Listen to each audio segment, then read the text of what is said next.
उनको अवसर उतने नहीं मिले जितना चाहिए था, इसलिए क्या प्रश्न क्या था? महिलाओं में द्वंद्व ज्यादा क्यों होता है? अवसर नहीं मिले इसलिए द्वंद्व ज्यादा होता है, ये तो हाँ ठीक है। चलिए, मतलब महिलाओं में द्वंद्व ज्यादा होने की वजह जो उधर एक भैया ने बड़ी सही बताई थी वो ये है, देखिए आप जैसे हैं, अगर आपको खुद को वैसा ही व्यक्त करने का मौका मिले तो द्वंद्व नहीं होगा। सबसे सिंपल बात यह है।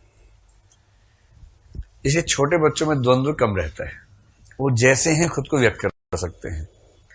भूख लगी है, भूख लगी है, भूख लगी है, तो अच्छा भाई दे रहे हैं खाना, रुक जाओ 2 मिनट दे रहे हैं। उससे कोई शर्म नहीं, संकोच नहीं, द्वंद्व नहीं। कोई ये कहेगा कि तेरा बेहया बच्चा, ऐसा कोई नहीं बोलता है, तो बच्चे मस्त रहते हैं। अच्छा, बचपन में कुछ ऐसी बातें भी कर बैठते हैं जो बड़े होकर नहीं कर पाते, लेकिन पेरेंट्स सोचते बच्चा है ठीक है। जैसे यशोदा का जिक्र आता है, कृष्ण और राधा का मामला है। राधा छोटी सी है, 7 साल की थी तब इश्क हो गया था कृष्ण से उसको। कहीं कहीं 7 साल, कहीं कहीं 11 साल का जिक्र आता है। बचपन का प्यार है। तो राधा रोज क्या होता है उनके घर पहुंच जाती है, उसका मन नहीं लगता है। कृष्ण की मां को लग गया है कि मामला ठीक नहीं चल रहा है, ये बचपन में बच्चे गुल खिला रहे हैं तो ठीक बात नहीं है। तो एक बार यशोदा ने राधा से कहा अकेले में डांटते हुए कि तेरा दिमाग ठीक नहीं है क्या? जब देखो मुंह उठा के आ जाती है, यहां पर अपने घर पे रहकर क्यों आती है बार बार यहां? वैसे ही कहा, प्यार वाले भाव से डांटते हुए। तो राधा ने बहुत भोलेपन से कहा, सूरदास के यहां जिक्र है कि मैं क्या करूं आंटी जी, आपका बेटा नहीं मानता है, कहता है कि तुम जिस दिन नहीं आती उस दिन मेरे प्राण छूटने लगते हैं।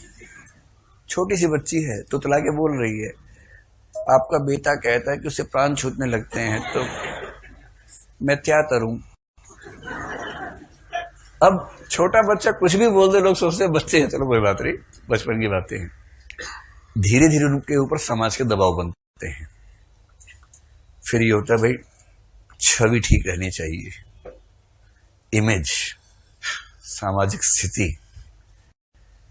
और जैसे छवि का दबाव, सामाजिक परंपराओं का दबाव, घर से आए तो माने का बेटा देख दिल्ली जा रहे हो, सिर्फ पढ़ के आना, हवा खा के मत आना वहां की, बहू मैं ही ढूंढूंगी, अपनी ही जाति की अमीर परिवार की मैं ढूंढ के लाऊंगी, ध्यान रखना।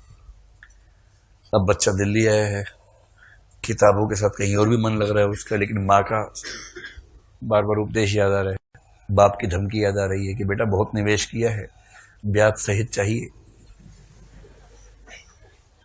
अब द्वंद्व क्या है, हाँ बोलूं कि ना बोलूं, हाँ बोलूं कि ना बोलूं, मन कर रहा है हाँ बोल दूं, उधर बाप कह रहे मैं फांसी पे टंग जाऊंगा अगर ऐसा किया तो।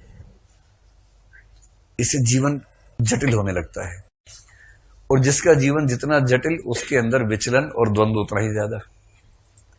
जिसको अपने मूल स्वभाव के अनुसार होने की छूट जितनी कम मिलेगी, उसके मन में द्वंद्व उतने ही ज्यादा होंगे। बेसिक प्रिंसिपल है। इसे यूरोप की महिला को उतना द्वंद्व नहीं है जितना भारत की महिला को है। अमेरिका, यूरोप में कम द्वंद्व है, यहां ज्यादा, क्योंकि वहां लोग अपने हिसाब से हो सकते हैं। भाई शादी की, नहीं ठीक लगा, तलाक ले लिया, क्या हो गया? यहां कोई तलाक का त बोल के देखे तो उसके बाद इतनी पिटाई हो जाती है उसकी, उसके बाद नहीं चल पाता है।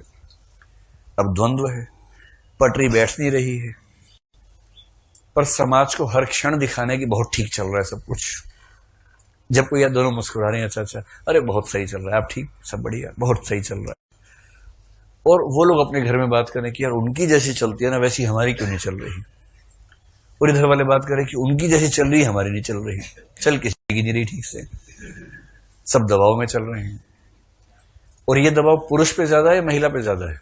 महिला पे। पुरुष अगर बोल भी दे कि भाई मैं ठीक नहीं हूं, मैं विद्रोह करना चाहता हूं, कोई बुरा नहीं मानता है कि हाँ ठीक है। महिला कह के देखे, पुरुष की पत्नी मर जाए तुरंत दूसरा विवाह हो जाता है, और बोलते क्या है, बच्चों की परवरिश के लिए जरूरी है ना। बच्चे कह रहे नहीं मम्मी नहीं चाहिए, मैं सेकंड मम्मी नहीं चाहिए, क्या चुप, तुझे नहीं पता है। तुम्हारे लिए दूसरी मम्मी, वो भी सुंदर मम्मी चाहिए, जरूरी है। लेकिन अगर किसी पत्नी का पति मर जाए तो समाज की अपेक्षा क्या है? जिंदगी भर विधवा बन के रहे, और रहे ही नहीं, उसके मन में विचलन भी ना आए, जो कि प्राकृतिक रूप से असंभव है। फिर यही सच है कि कहानियां चलती दिमाग के अंदर।